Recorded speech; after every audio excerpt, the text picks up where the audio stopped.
Okay. Now I just have to wait for YouTube to kick in and for YouTube to actually recognize that I'm streaming. Okay. I'm gonna sit here for a minute or so to let this start up, and then I will throw the link in the server. Hi! Okay, it looks like it's on. Hello everyone. How are we all doing on this fine day? Thank you very much. Okay. So I think the plan is that I'm going to go back and edit the video title later, as well as the description. You can all hear me, right?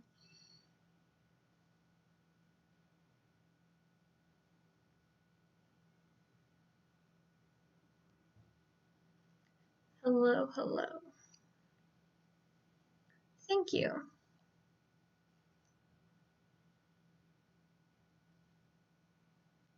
Unfortunately, there's no face cam today, because it's not particularly necessary for what we're doing. Okay, you can hear it. Okay, that's good. Okay. How are you all doing today? I hope it is well.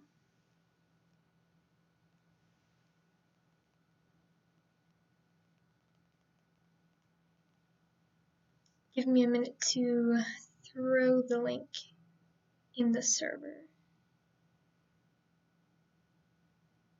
Okay.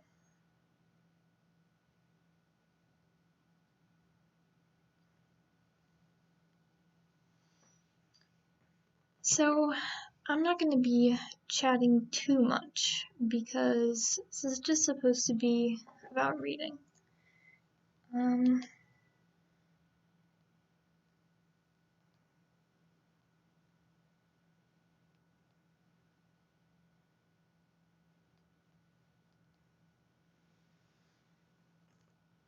Yeah, so I'm gonna go back and edit the title of the video later once we finish, because I think what we're gonna do is stop, like, once I'm done a certain chapter. I haven't decided which chapter we're gonna read up to today.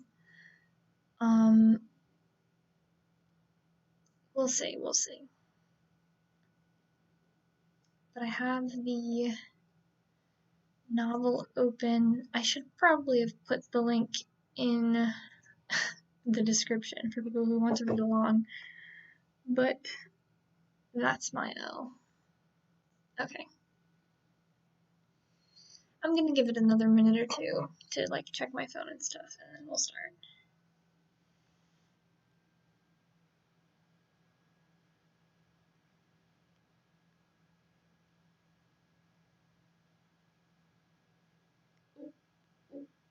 Oops.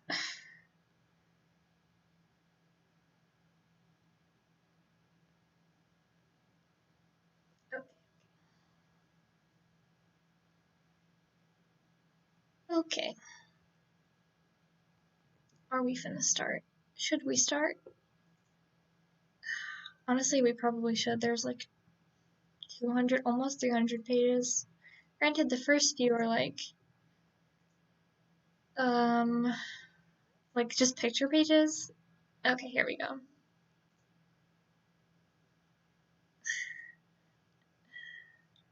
Okay, thank you. I'm reading your message, but I won't say it out loud because you messaged me privately, but thank you. Okay. Also, heads up, I'm smart, but also, that's a great way to start this. I'm smart, but I do know there's probably going to be some words in here that I can't pronounce. Like, you know, when you've read a word and you can like say it in your head, but you don't know how it's actually pronounced. That's me with a lot of words, because I read, but I don't speak ever, so apologies in advance if I butcher something. Could be a name, could be a word, I don't know. So, here we go. Chapter 1. Enoshima Junko despaired. Anything and everything ended up just the way she wanted. Everything concluded just as she had hoped, and so she despaired. Why does it always run so smoothly? A hot magma boiled up from the pit of her stomach and exploded as it reached her chest. It spread from her heart and flowed through every muscle in her body. Water was slowly growing around her feet. She could hear a splashing sound as droplets danced around her. Looking more closely, you could see the water dripping down was a bright red. She took a step, and the bright red water met her feet and showered across her. Her clothing was dyed red with blood. Her hair was dyed red with blood. Her face was dyed red with blood. But the girl didn't care. She was intent on just trampling the ground. Then, with her entire being, with everything she could muster, with her whole body and soul, stomped her foot. She slammed her foot to the ground as if she were a demonic beast on a rampage. And she then yelled a curse at herself. This isn't it. Her screams echoed around her like a stone shattering into small pebbles. But still she continued. More, more, she screamed. More. I want a more despair-inducing despair. And she continued stamping her foot to the ground. A more despair-inducing despair. Yes, that's what she wished for. She wanted the world to be in despair, and she wanted herself to be taken by despair. More, more, more. A more despair-inducing despair. She stopped mid-sentence suddenly. A spark of an idea interrupted her tirade. Her surprised expression remained on her face. Her entire body was dyed red. Stood motionless and still. That's right, she whispered to herself. There was a tap inside her skull, like someone pressed a switch, and slowly her entire brain lit up with a notion. Several faces appeared. Of course, they were faces she knew. They were the faces of her Hope's Peak Academy classmates. Poop, poop, poo, her fucking laugh. A tremble shook through her body, and her lips curved into a smile. She smashed her foot to the earth once again as she cackled and shook. I'm not going to do the Monokuma laugh. I'm not. Her frenzied stomping became like a dance. Joy and excitement radiated through her as she danced, and she found that she just couldn't stop herself. Amazing! How incredibly amazing! Remembering the faces of the people who would bring her such despair, she felt something that was similar to a person in love, and she danced to the rhythm of despair. This is it. This is a fantastic despair. Super high school level despair, Enoshima Junko, reveled in this despair, smiling and dancing like a madman. This is where it begun. This is where a story that ended in despair, at the end, begun. Okay. Chapter 2. Hope's Peak Private Academy. Only high school students with special talents are allowed into this school sanctioned by the government.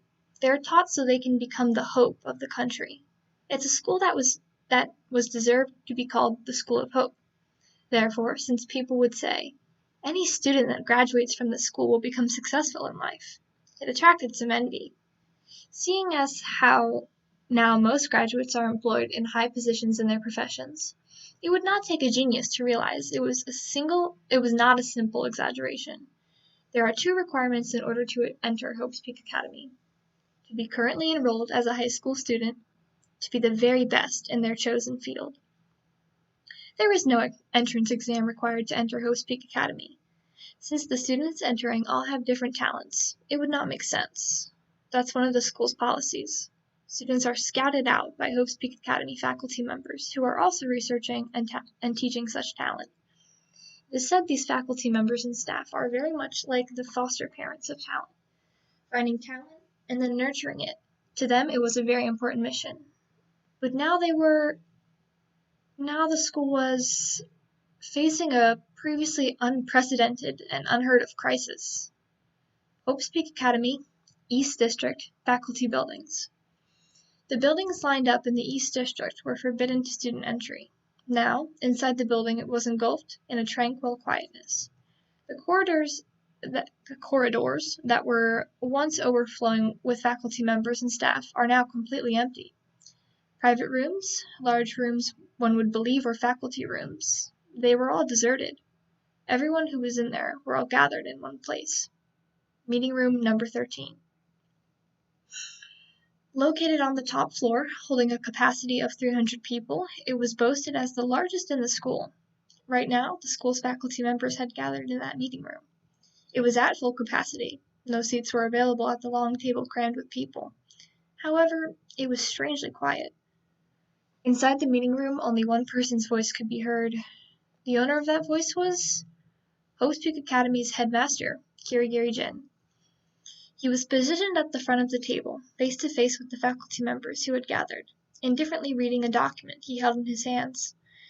Without even a glimpse of emotion, he read each word off the page with a straight face, no different to an audio recording. Nevertheless, this was an important duty for Kirigiri. It was his duty to communicate the decision to all the faculty members, no matter how little sense it seemed to make. No, he had no time to harbor any doubts or hesitations to begin with. If he had the time, he would be attending to a number of things. "Are you telling us to cover it up?" a voice suddenly echoed through the meeting room. In response, he raised his head to the sight of the 300 people opposite him. They weren't glaring or judging him. It was more as if they were staring at him, feeling uncomfortable. With little defense, he felt as though they were grabbing at him through their gazes. He had a bad feeling, as all the hairs on Kirigiri's body stood on end. As if trying to escape from their sight, Kirigiri looked to the 4 people to the right of him. They were sitting at the front of the same table, all their faces creased with wrinkles. With their eyes closed tightly, the wrinkles became increasingly noticeable. From Kirigiri's position, he could see they 4 wrinkles. Sorry, I think this is a translation, so I'm not sure if it's me or not. 4 wrinkles blurred together into the mass of 1 wrinkles. The members of Hope's Peak Academy Steering Committee's expression seemed to say they had already given up. "That's just like you." He unintentionally gave a bitter grin at the thought. "Well, it's not like I had hoped for anything better from you." He only muttered this quietly in thought, so no one would hear. With that, Kirigiri redirected his gaze in front of him. From this point onward, he was going to use his own words, he had decided. "First, allow me to say something," Kirigiri went to remind them. "This is a decision Hope's Peak Academy Steering Committee had made earlier." The air lowered in temperature, or perhaps it was his own body temperature rising. In any case, Kirigiri wet his mouth with a glass of water in his hand before continuing. "We know this decision may be rather abnormal." The mass of wrinkles, that is what the "we" he mentioned, did not move at all, as though they knew from the very start the attitude he would take to express his words. "But do not assume we are covering this up for any other reason. If possible, I would be taking responsibility for this. But a matter of this relevance cannot be taken care of that way. It would not help, even if each and every one of us took responsibility. This is something that is on an entirely different level." Kirigiri paused to sip the rest of his water. "Make no mistake, I do not think our decision is a perfect one. If it were, that parade wouldn't be happening." Kirigiri gestured toward a curtained window. Some people turned to look at the window bitterly. "Instead, that parade has been increasingly recently. Those people in it hate us, and I don't think they're wrong for doing so." At that point, Kirigiri slowly looked around the room at the faces of the faculty members. He communicated his meaning clearly through his expression to everyone. "I do not think our philosophy of the hope of all humanity is wrong. But if they were to learn of that incident, the meaning of that philosophy is as good as gone. That is a far too great a loss for mankind. Neither the Support Association nor the alumni want such a thing." The Support Association and alumni. The meeting room was filled with whispers. "And that is why Hope's Peak Academy Steering Committee's 4 members and I have come to the conclusion that we should cover this up." Kirigiri let his gaze wander to the old men again. They were still as they were before, leaving it entirely to him. They remained silent and expressionless. "As I have already said, we know that this decision is abnormal, but as the researchers and educators, it is our duty to protect talent. There is nothing more tragic than if hostility was directed towards those with talent. Also, we must remember one more thing." The 300-man faculty patiently waited for Kirigiri's words. "No matter how horrid the crimes committed were, it will not change the fact that student is a very special hope we raised ourselves." The stares of the faculty members changed. However, no one even murmured a whisper. It was simply silent. No one objected. What he said could not be countered. Although his statement was perhaps narrow-minded, everyone had a similar view on the matter. They were all researchers, but at the same time they were all teachers, and their students were theirs to study. They were all obsessed by that thing called talent. If you weren't someone like that, you did not belong here. That is why they listened to Kirigiri and made their decision. For the idea they believed in, for the future they believed in, for the hope they believed in, they would conceal the worst, largest incident in Hope's Peak Academy's history. Chapter 3. Okay.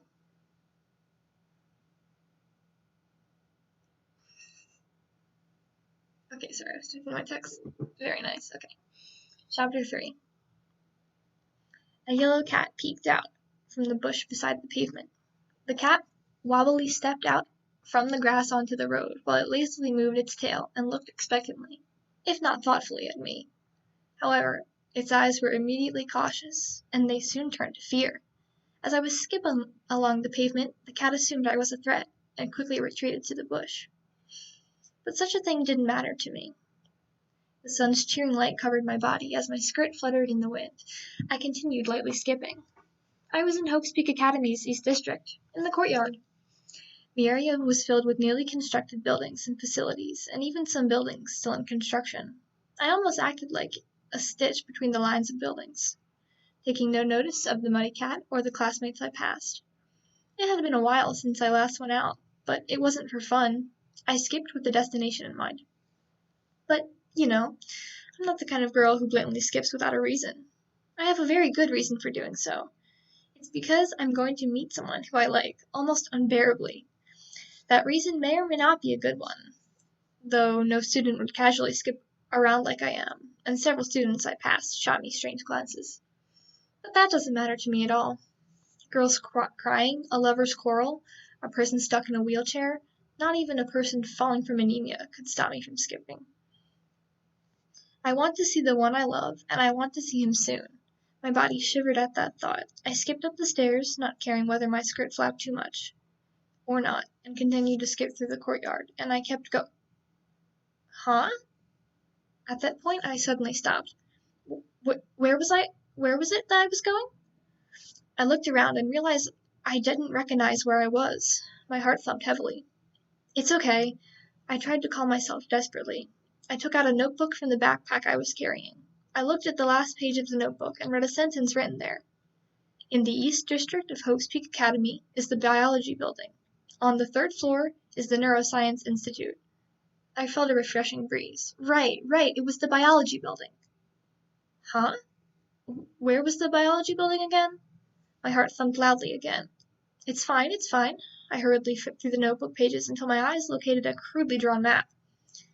This is Hope's Peak Academy's East District. So that's where I am. I punched the air in an unintentional pose. I quickly jumped onto the fountain in the middle of the courtyard and compared the buildings I saw to the ones on the map. There are literature, science, physics, art, health, language, and faculty buildings. My thigh was getting wet from the stray droplets of the fountain. I was looking desperately for the biology building, as if it were my first time visiting. I wonder if that's it. I saw a square building with a distinctive light green coloring. It seemed to line up with what I had drawn in my notebook. All right. I jumped from the fountain and ran to the building. Some of the boys nearby looked surprised. I wonder if my skirt flew up a little too much while jumping off the fountain. But that doesn't matter right now. In any case, though I don't remember it, I have arrived at my destination. I ran to the biology building in an incredibly fast dash. At the back of the lobby, I found the stairs.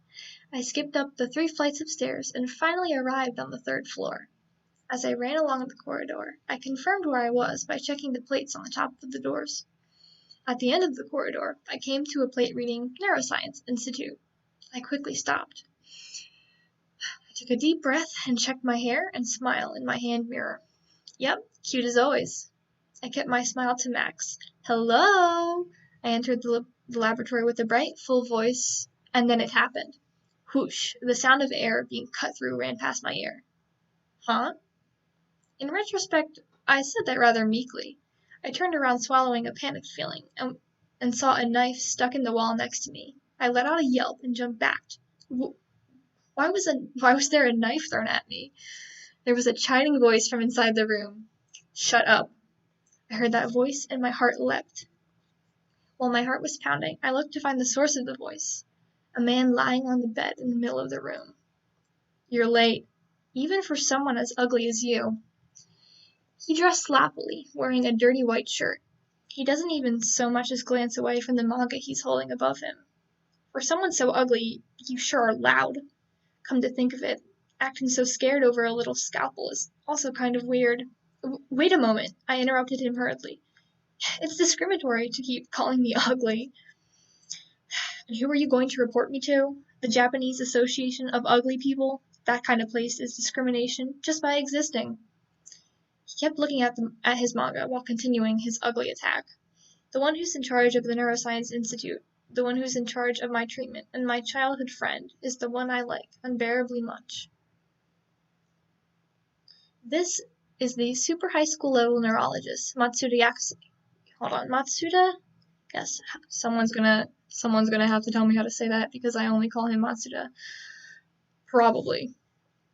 I get it. You're a member of that weird association, right? Is that why you're so angry? No, I'm not, and I'm not ugly. Is that right? I guess you aren't ugly after all.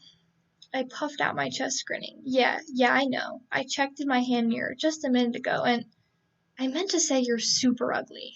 Super ugly? I was very shocked and couldn't even think of a response. Don't lie. I'm not ugly. I'm cuter than most people in this world. But no matter how much I fussed, Matsuda-kun never let his eyes leave the manga book, and he replied, I know what the world says, but I reserve judgment to myself, so I can say you're ugly. He passed off my arguments as if they were nothing more than the wind. Well then, tell me which part of me is ugly. Tell me which clinic I can get my ugliness fixed at. I cried out in desperation. Is it my eyes or my mouth? What about my voice? Your heart, mostly. I can't get my heart fixed at a clinic. Oh, really? What a poor, unfortunate thing. Your face is bad, and so is your personality. There's no salvation for someone as ugly as you. Perhaps you should use your ugliness as the object of your sympathy. I'm sure if you stand in front of a train station with the donation box, you'll earn at least a little. My shoulders drooped as I became disappointed. With that disappointment, I let my hands relax in a limp state, and they hung by my sides. In any case, who are you? Eh? I found his words surprising, and looked up at him. I've only heard your voice, so I don't know who you are yet. You were talking to me this entire time, and you didn't know who I was? You still haven't said your name or anything informative. That's pretty rude. My name Look, it's me!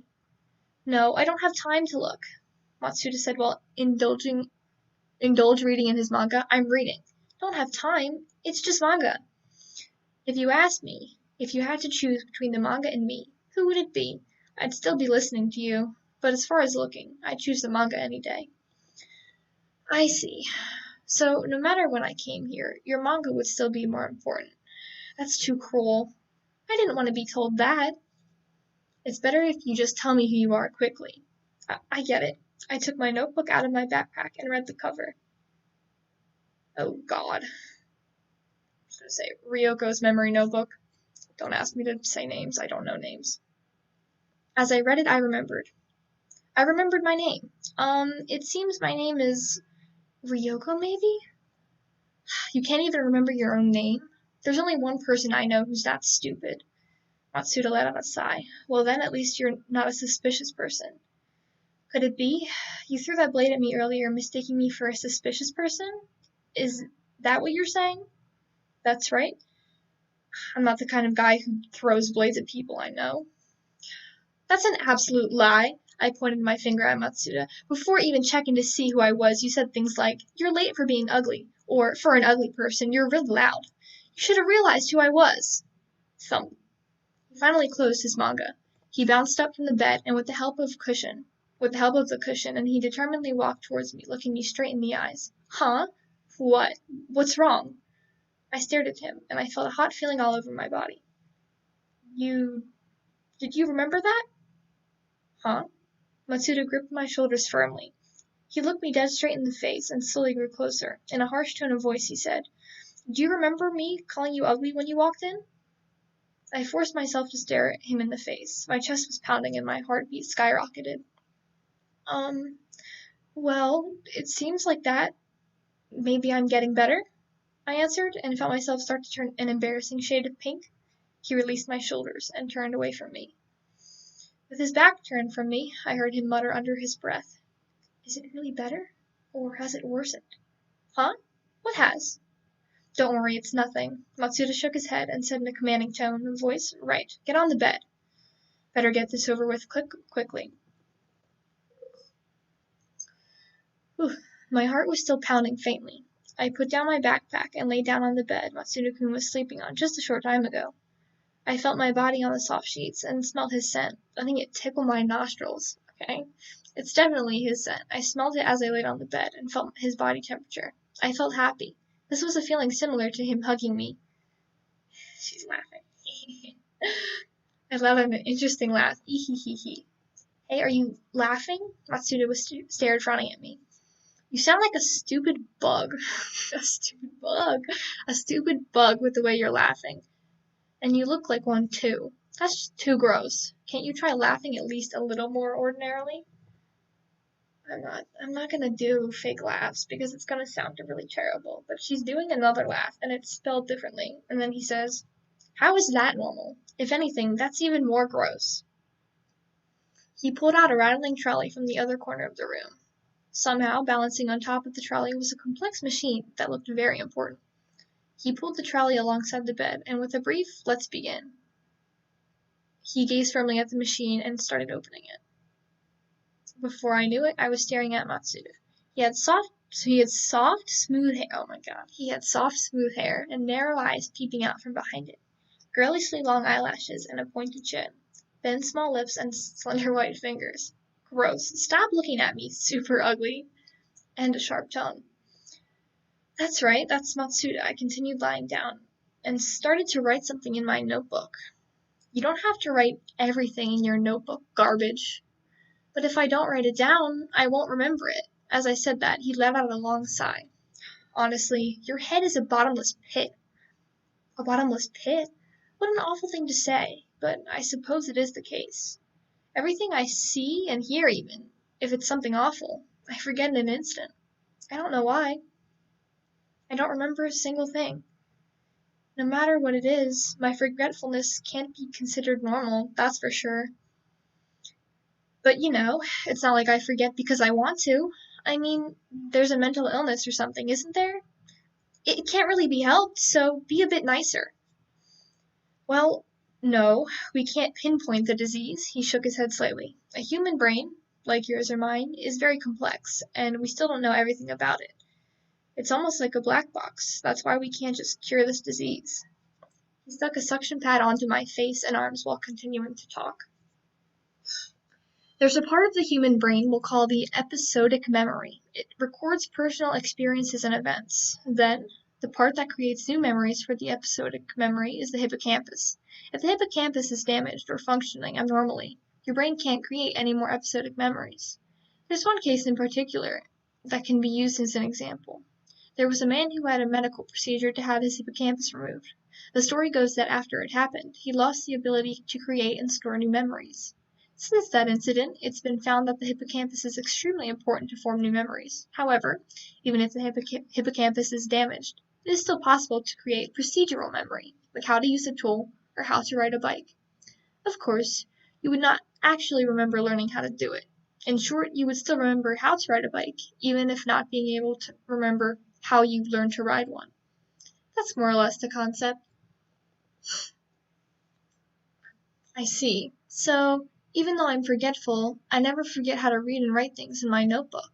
I raised the notebook in question and nodded with a quick yes, yes. The notebook itself acts as my memory. It's the one thing I can trust absolutely with everything. That is to say, with this notebook, I can live a more or less normal day-to-day life. That being said, there are still many things that challenge my lack of memory in this school. For instance, while on school tests, I can't review my notes, and as a result of my bad grades, I've been suspended from... Huh? I've been suspended from school? I unintentionally yelled at my notebook. My grades have been that bad? That's awful. Just be thankful you haven't been kicked out altogether. I had to talk to the school officials just to stop them from doing that. Huh? You stood up for me? My chest tingled in delight. I'm so happy. You did such a kind thing for me. He only scoffed at my comment. I just couldn't risk having my precious research taken from me. Even so, he had taken the time to do such a nice thing. In your case, your brain doesn't seem to be able to retrieve long-term memories. Perhaps the synaptic connections joining your brain neurons have been damaged. I can't know for sure until I examine them in more detail.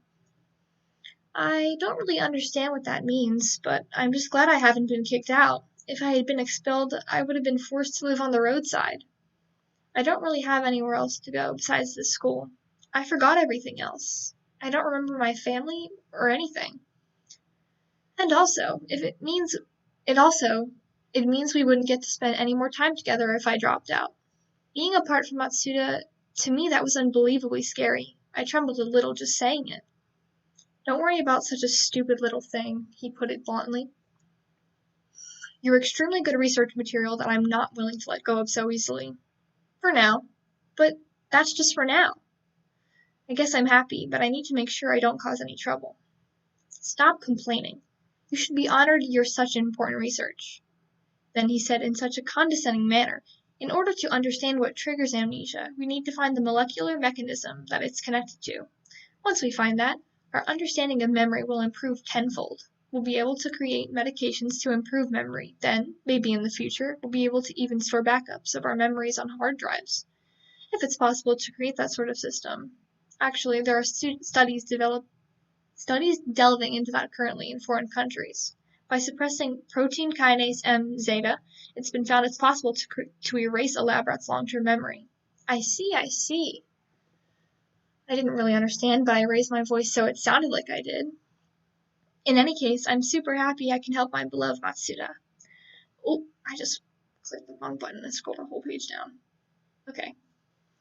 A girl with such a hollow mind is going to say hollow things. You really are a hollow girl in the end. I worried since I was so idiotic. I didn't understand what he meant at all. But that's Matsuda for you. Matsuda insisted I take care of myself, though. I oppose him on that. He always put things very harshly and curtly, not bothering to be delicate with someone like me. But then again, it was troublesome when people would always act sympathetic to me, so in the end he spoke to me with just the right attitude. Well, even if I'm hollow, I'm still super happy, because I'm helping my dearest Matsuda, who I love so much. Not at all discouraged by his words, I yelled out that, and he muttered something in return. Well, you are certainly helpful, since you're such a rare case. You said rare? That makes it sound so special. I was happy to receive such praise. Hey, you said rare, so what's rare about it? Hey, tell me. Hey, tell me. Hey, shut up. He spat out while releasing another sigh. I guess I won't tell you now, since you're getting too excited for your own good. It's fine, tell me. My efforts paid off, and he finally told me. It's just strange that someone with such brain-intensive ability has ended up with memory loss. That's what I meant. Ability? Brain-intensive? I thought about it briefly, and couldn't think of what he was talking about. It's fine if you've forgotten. I hate it when you use that ability of yours on me. To be truthful, I'd prefer it if you never used it on me. Got it, you stupid bug? I didn't really understand, but hey, he insulted me. I know I caught that much. Well, I don't mind if I don't remember. I get to spend all these intimate moments with Matsuda, so I'm kind of glad I have this illness. Oh my god, that's cursed. I explained already. It's not an illness. He hid the grin on my face by placing more suction pads on my face. But I have to admire that carefree attitude of yours. Even in such a serious predicament, you still laugh and smile. Shouldn't you be worrying? Why would I be worrying? Well, he said with a surprised expression. You don't seem to care at all about what I've been telling you. For instance, whether your symptoms will ever be cured, or whether you'll always be like this. I made a shocked face. There was something funny about what he was asking me. Not at all. And so I laughed. So what if I only remember things around me right now? It's not like I can remember having a good memory, so I have nothing to really compare myself to. So I don't think this forgetfulness is really such a drawback. That's more or less what I've been thinking. Your memory loss isn't a disadvantage, but aren't you worried at all about when it began? Or when it'll end? I don't really care. I mean, once I'm cured, the treatment will be over. But when that happens, I won't be able to meet with you anymore, and that's the only thing I'm worried about. After I said that, there was a strange silence. The silence continued for a while, until Matsuda sighed and muttered, "You should worry." His voice was low and depressing. "What if you'll always be like this?" Huh? He suddenly looked up, his face peeking out from behind his dark hair. He looked stiff, deep in thought. Excuse me. Matsuda? Matsuda? I hate that she's saying his name so much, and I'm like still not sure that I'm pronouncing it correctly, so every time I see it, I'm like, He reacted finally when I called out his name. No, it's nothing. He looked as though he was trying to figure something out in his mind. He waved his hand to imply that that is really nothing. That is really was nothing to fuss over. Okay. It's really best that you don't get too depressed over your symptoms. It's good that you're so carefree over it. Well, my mind is flexible after all. Yeah, I definitely say flexible, given that you've forgotten your family and friends and everything about yourself before your amnesia struck. Like I said, I don't mind forgetting any of those things as long as I'm with you. Since I've forgotten about being with anyone else, I figured they just have nothing to do with me anymore. Those words again, he said while taking a brief moment to blink. If you keep saying they have nothing to do with you, then aren't you afraid you'll end up no longer being you? It's fine, since I'm with you, I answered him cheerfully, full of confidence. Since you're the only person I really remember, as long as I'm with you, I'll never be alone. No, you only remember me because I'm part of the treatment and your procedural memory. That's the only reason. You said I'm wrong, but I don't think I am. I get it, he said, trying to get me to quiet down. He's going, I get it, okay. He's just, shut up. He continued detaching the suction pads, pausing briefly to scratch at his chest through the gap between the buttons on his dirty shirt. Did he really understand what I was trying to say? He was probably just tired of dealing with me. He didn't believe me when I said I remembered him, but I do. Ow. Certainly, what I call remembering is probably a little different to what a normal person would, but I was telling the truth. I remember him. I've forgotten him, but I still remember him. I don't remember any of our conversations or what we've done together, but that doesn't mean I don't remember him.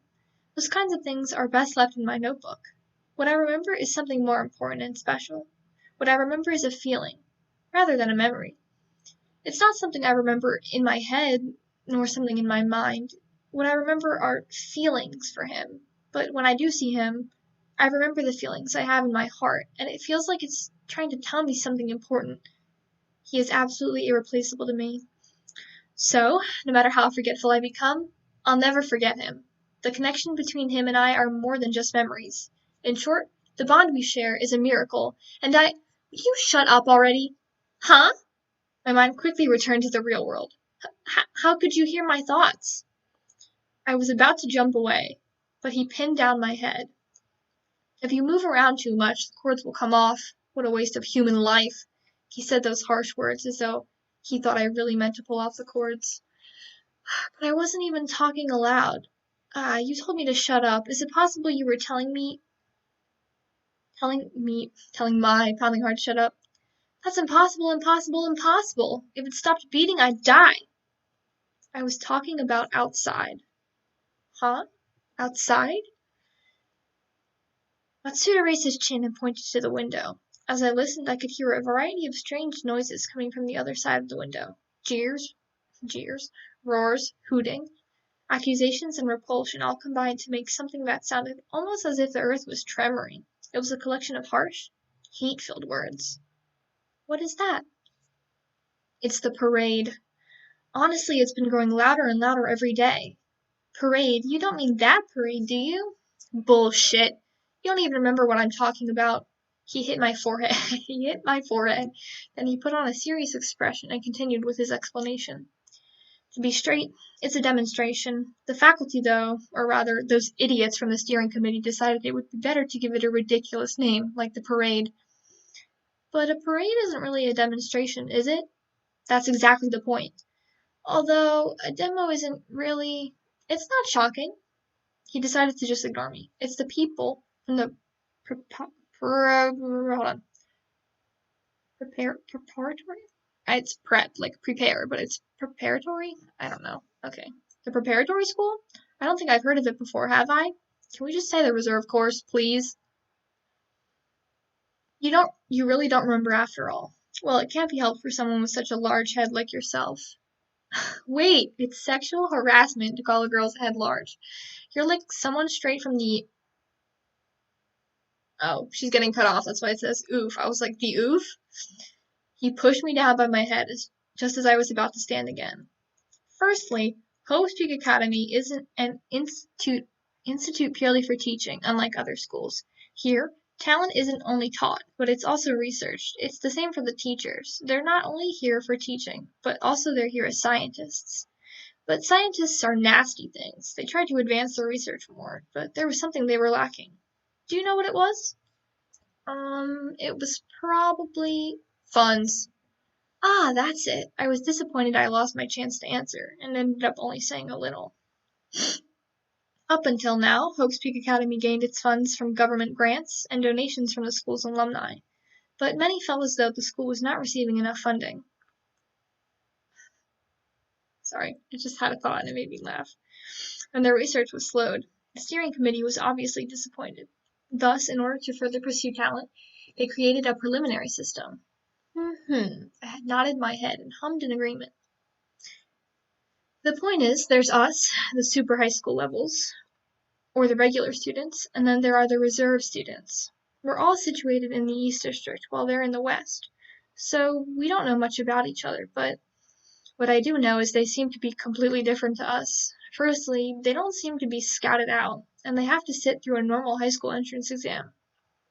Secondly, our school teachers are scientists who live at the school, while they bring the reserve, I'm just going to replace preparatory with reserve, while they bring the reserve school teachers from outside. So then, it's just a normal high school? Yeah, that's right. But even so, the school was flooded with applicants from students. Grand power really is something. He spat those words. Oh, that's right. He does not like the system. That said, as far as the public were concerned, this private school, which up until now had only scouted its students, had opened its doors for everyone. Of course, people would flock to such a brand name. Also, this place was able to collect money by people paying with an arm and a leg just to get in. So, this place has become much more crowded recently. Of course, the school grounds have widened a fair bit, and much to the envy of many experts. We built more top-of-the-range facilities, one after the other. The school has rapidly grown in size. It's just, no one would have thought Hope's Peak Academy would have changed so dramatically in size in just 2 years. That's the story about the power of the steering committee. But, isn't that kind of a ripoff? It seems like it, but it's just the kind of world we live in. He distorted his face into a bitter smile and then continued.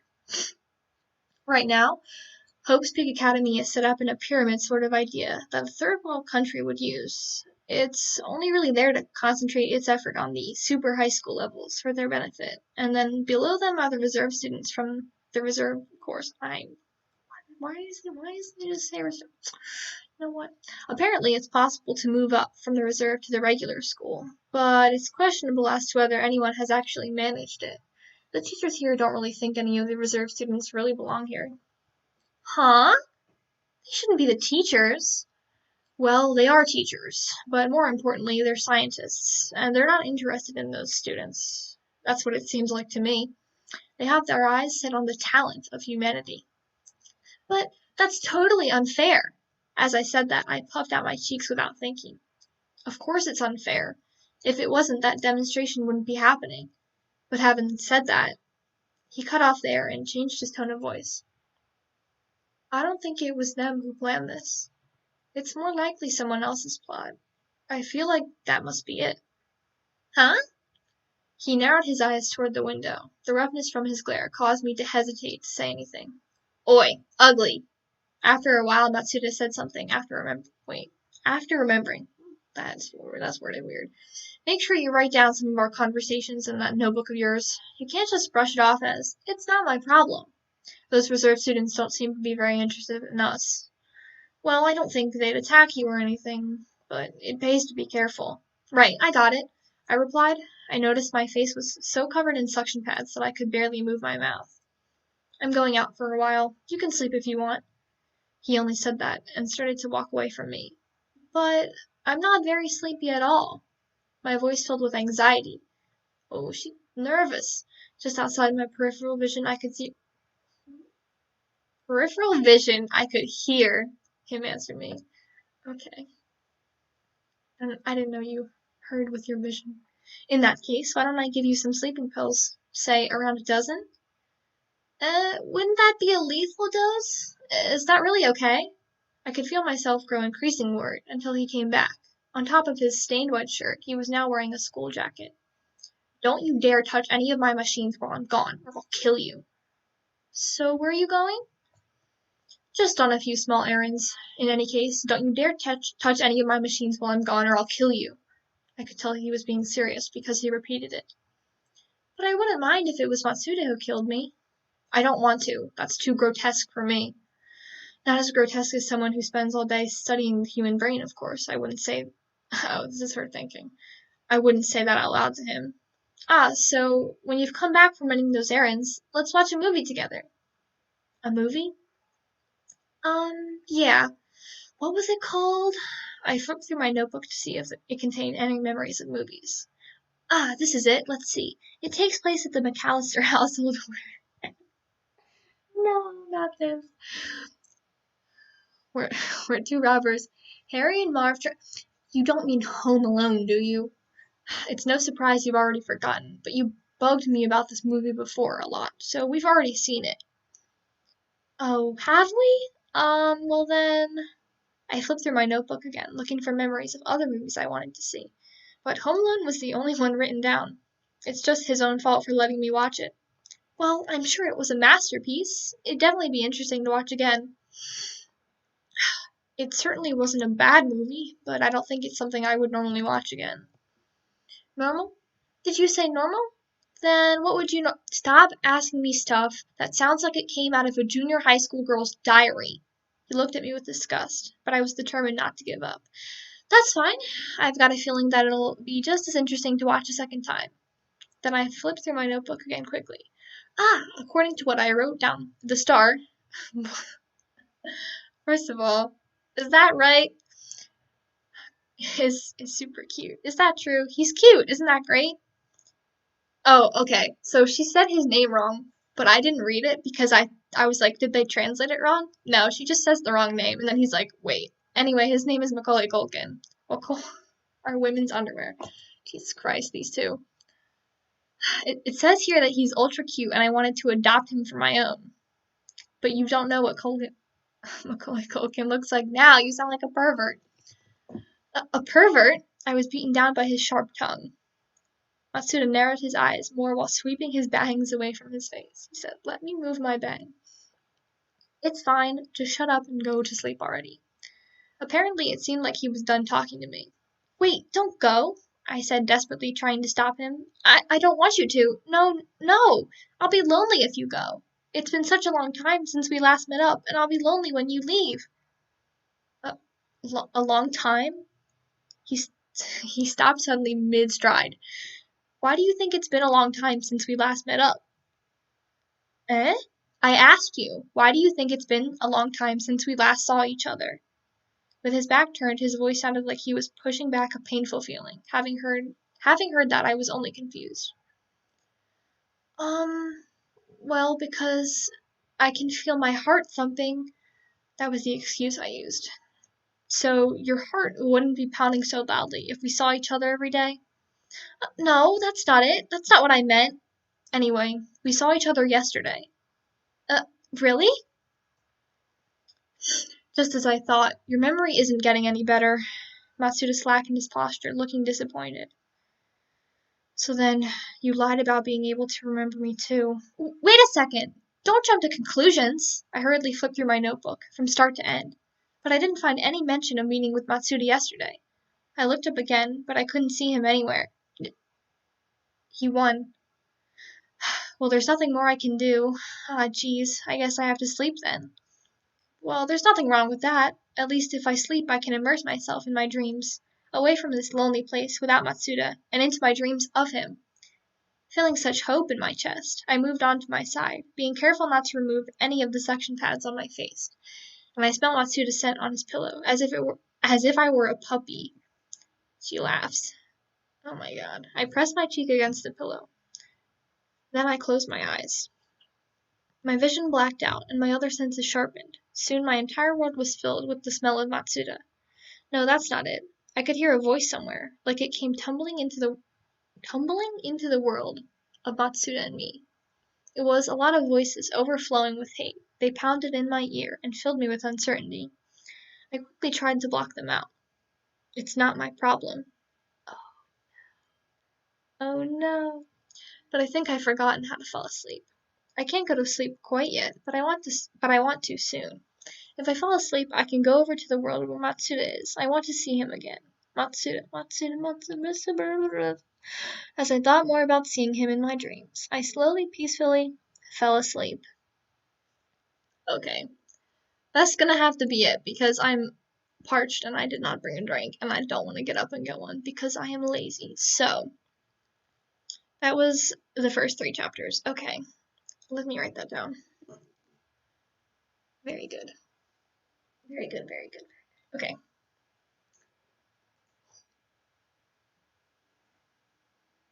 Oh, wow. Okay. Comes back and sees chat.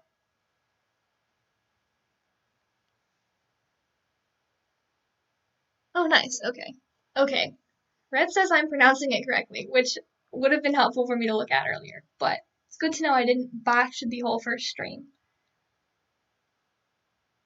The only morally good thing Matsuda has said is eat the rich. Correct. I like how sitting in here and not knowing anything about. I mean, yeah, that's actually fine. Because, well, at least for now, like these first couple chapters, like there's like a little bit of spoilery stuff, but it does benefit for you to play the first 2 games and Ultra Despair Girls before this. Technically, this isn't like required to understand the main plot, but it's definitely interesting. So, whew. Thank you for reading, King. Oh, I do be reading. How long was that? Oh, like almost an hour? 7 minutes shy. Okay. That was good. Thank you for listening to me speak. Oh no. Actually, it is required. It came out before 2? That makes sense. I don't know shit about anything ever.